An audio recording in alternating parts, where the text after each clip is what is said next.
ایسا کبھی نہیں ہوگا، کیونکہ یہ اللہ کے مخلص بندے ہیں۔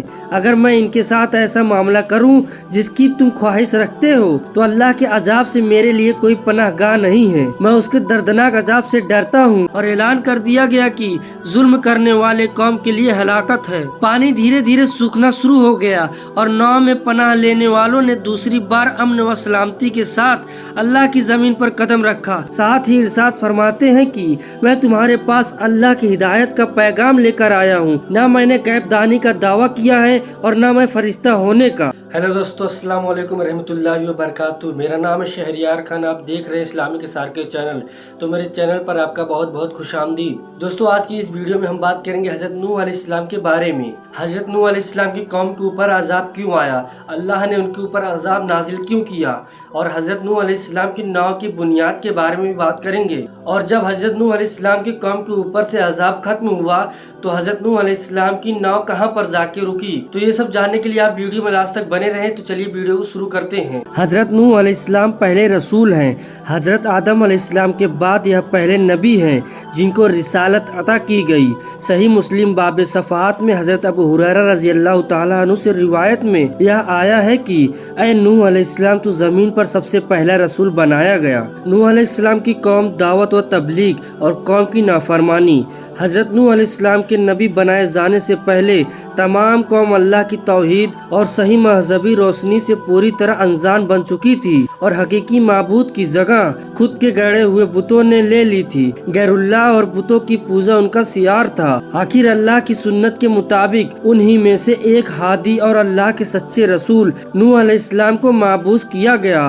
حضرت نوح علیہ السلام نے اپنی قوم کو راہ حق کی طرف پکارا اور سچے مذہب کی دعوت دی، لیکن قوم نے نہ مانا اور نفرت و حقارت سے انکار کیا۔ قوم کے امیروں اور سرداروں نے ان کو جھٹلانے اور انہیں ذلیل کرنے کا کوئی پہلو نہ چھوڑا، اور ان کے امیروں اور سرداروں کے ماننے والوں نے انہی کی پیروی کے ثبوت میں ہر قسم کی توہین کے طریقوں کو حضرت نوح علیہ السلام پر آزمایا۔ انہوں نے اس بات پر تعجب ظاہر کیا کہ جس کو نہ ہم پر دھن دولت میں برتری حاصل ہے اور نہ وہ انسانیت کے رتبے سے بلند فرشتہ ہیکل ہے، اس کو کیا حق ہے کہ وہ ہمارا پیشوا بنے اور ہم اس کے حکموں کو مانے۔ وہ قوم کے غریب اور کمزور لوگوں کو جب حضرت نوح علیہ السلام کے پیچھے چلنے والے اور پیروی کرنے والے کو دیکھتے تو گھمنڈ بھرے انداز میں ذلیل سمجھ کر کہتے، ہم ان کی طرح ہیں کہ تیرے فرمان پر چلنے لگے اور تجھ کو اپنا سردار مان لے کہ جس کی پیروی کی جائے۔ وہ سمجھتے تھے کہ کمزور اور پست لوگ نوح علیہ السلام کے اندھے مقلد ہیں، نہ ان کے پاس کوئی سمجھ ہے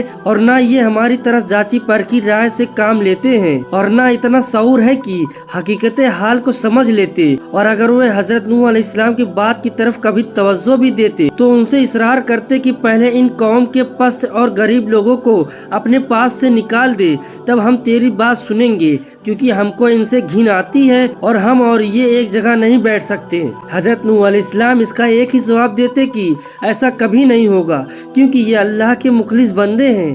اگر میں ان کے ساتھ ایسا معاملہ کروں جس کی تم خواہش رکھتے ہو تو اللہ کے عذاب سے میرے لیے کوئی پناہ گاہ نہیں ہے۔ میں اس کے دردناک عذاب سے ڈرتا ہوں۔ اس کے یہاں اخلاص کی قدر ہے، امیر و غریب کا وہاں کوئی سوال نہیں ہے۔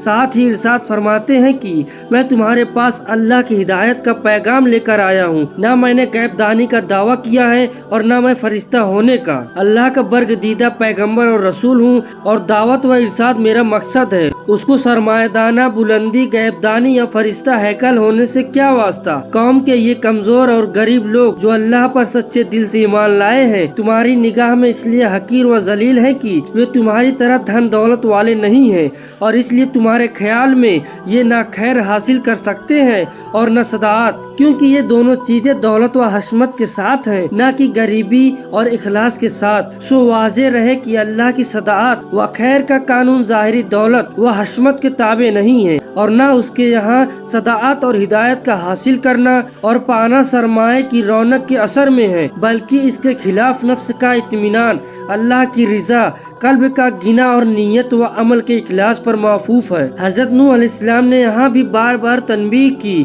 کہ مجھے اپنی دعوت پہنچانے میں اور ہدایت کے راستے پر لگانے میں نہ تمہارے مال کی خواہش ہے، نہ جاہ و منصب کی، میں اجرت کا طلبگار بھی نہیں ہوں۔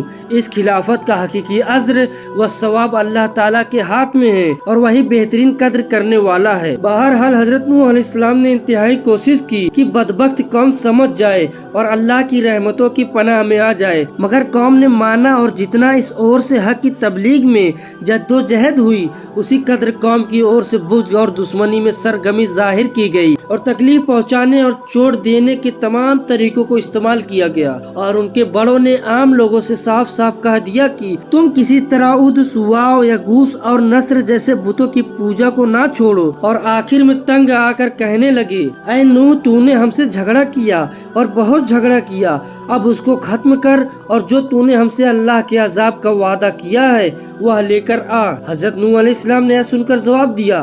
نوح نے کہا، ضرور، اگر اللہ چاہے گا تو اس عذاب کو بھی لے آئے گا اور تم اس کو تھکا دینے والے نہیں ہوں۔ اس طرح جب قوم کی ہدایت سے پہلے حضرت نوح علیہ السلام بالکل مایوس ہو گئے اور اس کی باطل پرستی، جد اور ہتھ دھرمی ان پر واضح ہو گئی اور قرآن کے مطابق 950 سال تک برابر کی جا رہی دعوت و تبلیغ کا ان پر کوئی اثر نہیں دیکھا گیا، تو بہت زیادہ معلول اور پریشان خاطر ہوئے۔ تب اللہ تعالیٰ نے ان کو تسلی کے لیے فرمایا اور نوح پر وحی کی گئی کہ جو ایمان لے آئے وہ لے آئے، اب ان میں سے کوئی ایمان لانے والا نہیں ہے، پر ان کی حرکتوں پر غم نہ کر۔ تب حضرت نوح علیہ السلام کو یہ معلوم ہو گیا کہ ان کے حق پہنچانے میں کوتواہی نہیں ہے، بلکہ خود نہ ماننے والوں کی استعداد کا قصور ہے اور ان کی سرکشی کا نتیجہ۔ تب ان کے اعمال اور حرکتوں کا اثر قبول کر کے اللہ تعالیٰ کی بارگاہ میں یہ دعا فرمائی، اے پروردگار، تو کافروں میں سے کسی کو بھی زمین پر باقی نہ چھوڑ، اگر تو ان کو یوں ہی چھوڑ دیا تو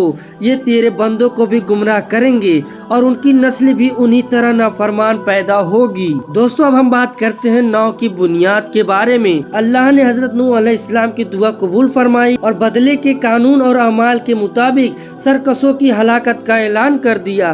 پہلے حضرت نوح علیہ السلام کو ہدایت فرمائی کہ وہ ایک ناؤ تیار کرے تاکہ ظاہری اسباب کے اعتبار سے وہ اور پکے مومن اس عذاب سے بچے رہیں جو اللہ تعالیٰ کے نافرمانوں پر نازل ہونے والا ہے۔ حضرت نوح علیہ السلام نے جب اپنی ناؤ بنانی شروع کی تو کفار نے ہنسی اڑانا اور مذاق بنانا شروع کر دیا۔ جب کبھی ادھر سے ان کا گزر ہوتا تو کہتے کہ خوب، جب ہم ڈوبنے لگے تو تم اور تمہارے پیچھے چلنے والے اس ناؤ میں محفوظ رہ کر نجات پا جائیں گے، کیسا مورختہ والا خیال ہے۔ حضرت نوح علیہ السلام بھی ان کو انجام کار سے غفلت اور اللہ کی نافرمانی پر ضرورت دے کر ان کی ڈھنگ سے جواب دیتے اور اپنے کام میں لگے رہتے، کیونکہ اللہ تعالیٰ نے پہلے ان کی حقیقتوں کا حل بتا دیا تھا۔ اے نوح، تمہاری حفاظت میں ہماری وحی کے مطابق ناؤ تیار کیے جا، اور اب مجھ سے ان سے متعلق کچھ سوال نہ ہو، یہ بے شک ڈوبنے والے ہیں۔ آخر نوح کی ناؤ بن کر تیار ہو گئی۔ اب اللہ کے وعدے عذاب کا وقت قریب آیا اور حضرت نوح علیہ السلام نے ان کی پہلی نشانی کو دیکھا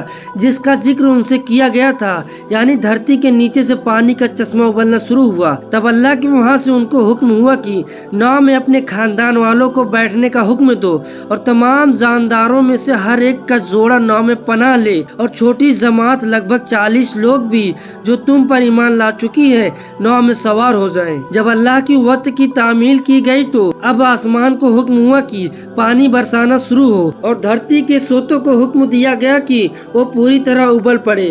اللہ کے حکم سے جب یہ سب کچھ ہوتا رہا تو ناؤ بھی اس کی حفاظت میں پانی پر ایک مدت تک تیرتی رہی، یہاں تک کہ تمام انکار کرنے والے اور دشمن ڈوب گئے اور اللہ تعالیٰ کے قانون و سزا اعمال کے مطابق اپنے کیے کو پہنچ گئے۔ دوستو، اب ہم بات کرتے ہیں جودی پہاڑ عذاب کا ختم ہونا۔ غرض جب اللہ کے حکم سے عذاب ختم ہوا تو نوح علیہ السلام کی ناؤ جودی پہاڑ پر ٹھہر گئی اور حکم پورا ہوا اور ناؤ جودی پر جا کر ٹھہری اور اعلان کر دیا گیا کہ ظلم کرنے والے قوم کے لیے ہلاکت ہے۔ پانی دھیرے دھیرے سوکھنا شروع ہو گیا اور ناؤ میں پناہ لینے والوں نے دوسری بار امن و سلامتی کے ساتھ اللہ کی زمین پر قدم رکھا۔ اسی وجہ سے حضرت نوح علیہ السلام کا لقب ابو البشر ثانی یا آدم ثانی یعنی انسانوں کا دوسرا باپ، اور شاید اسی اعتبار سے حدیث میں ان کو اول رسول کہا گیا۔